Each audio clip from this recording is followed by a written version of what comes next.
Welcome to Unit 3-4 Chemistry. These videos are designed to give you the background information you need to tackle appropriate questions for VCE Chemistry Unit 3 and 4. Students in my classes will be expected to watch these videos in advance of class and then to make summary notes on them. You need to bring those notes to class, and the first thing you will be asked to do in class is to write a short summary of them. Okay? This will make sure that you have understood it, give you an opportunity to ask questions, and will also give you an opportunity to make sure that what you've written actually makes sense to you. So there's no point in having notes if they don't make sense to you. Our first topic is fuels. So, fuels are important because we use an awful lot of energy. Okay? We have increased by about 100-fold since hunter-gatherer days the amount of energy each person uses every day. Okay? And what we need is way better than our basic requirements, but we use it for transporting cars, we use it to light our homes, we use it for fridges, all of that kind of thing, as well as food. In Australia, the bulk of the energy that we use goes to transportation. Okay? Most of the rest will go to heating, or indeed cooling. Okay? Heating includes cooling, because it's temperature moderation. Okay? Some of the rest is used for cooking, for lighting, or for things like your refrigerators and your freezers, industrial uses such as electrolysis, that kind of thing. And we'll learn about electrolysis later in this unit. Worldwide, we're pretty bad in terms of energy consumption per head. Okay? The darker you are, the more energy you're using per head. Okay? So the States and Canada are pretty bad, but we're right up there. Okay?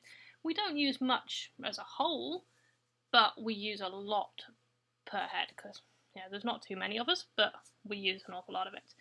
The US, they use a lot per head, and there are a lot of them.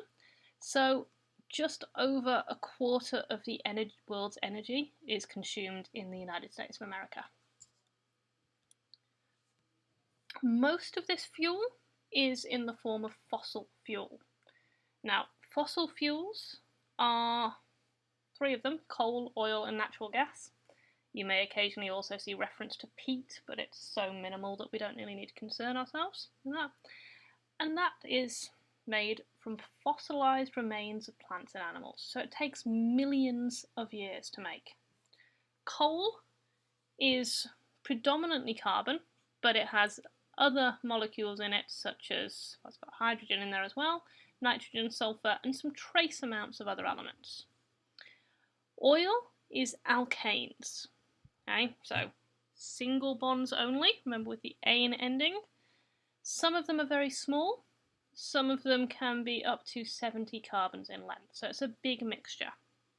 And natural gas is almost all methane, CH4, but it's also got some ethane and some propane in there as well. The other 10% of our energy comes from things like solar and wind, so those renewable energy sources.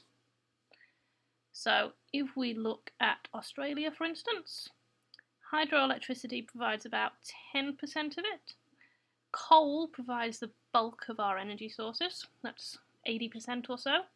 Gas provides maybe another 7 or 8%, and oil the last remaining little bits.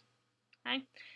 What we don't have in Australia providing any of our energy sources, any nuclear energy. But you can see this is the green, so worldwide it is quite important. Now, nuclear energy, it's not a fossil fuel because it's not made from fossilized remains of plants and animals. It doesn't take millions of years to make. Radioactive elements occur naturally, but it is non-renewable.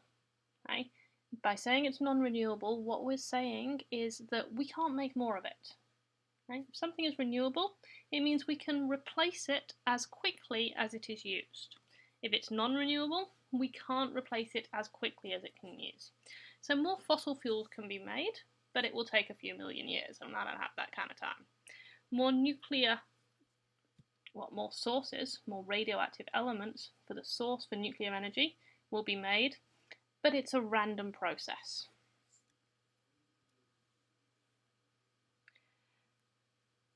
Our energy use is increasing exponentially. So it was relatively low and relatively stable up until around about the 1920s, and then all of a sudden we had an explosion. And we can see that most of that explosion, the sources came from the fossil fuels. So this is our coal, our oil, our natural gas. Nuclear came around fairly recently, and things like solar came in here, so that's what's termed there are new technologies.